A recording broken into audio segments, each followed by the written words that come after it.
Anaty Fo, fitiava-kwigny.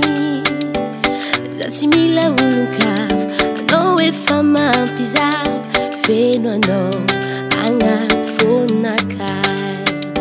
Aza miagnatigny zaho morangoma.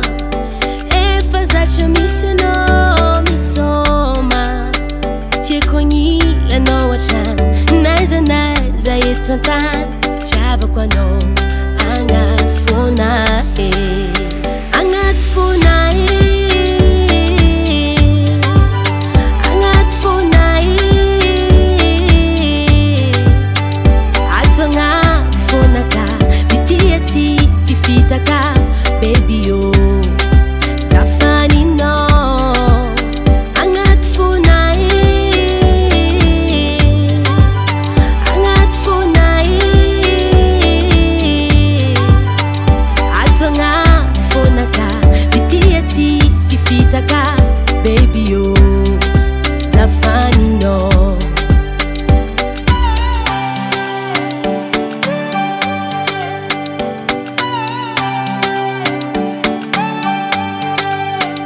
Anaty Fo, fatiwe adidi. Anaty Fo, anao sarubidi. Sarubidi tiataka, anao tsy ataoko malomalo. Tieko anao agnaty fonakay. Tsy mifagnadigno, tsy mifagnary. Fiaragnatsika ty rano sy vary. Mandraiky zay atsika roe, tanora jusqu'à matoe. Fitiavako anao agnaty fonahy. Agnaty fonahy. Agnaty fonahy. Ato agnaty fonaka, vitia tsisy fitaka. Baby oh, zafaninao. Agnaty fonahy. Agnaty fonahy.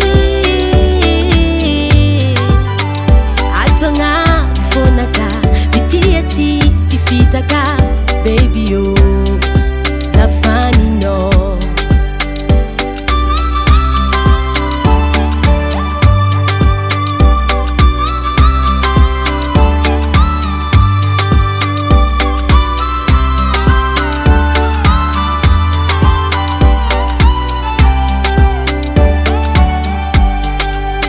Agnaty fonahy. Agnaty fonahy.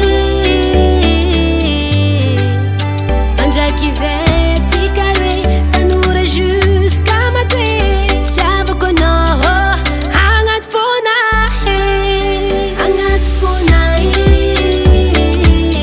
Agnaty fonahy. Agnaty fonahy. Fitiavako ato agnaty fonaka, vitia tsisy fitaka. Baby oh, zafaninao. Écoute mon bonhomme, il n'y a rien de plus beau que l'amour. Elle va partir terminer ses études, mais elle va te revenir, ok?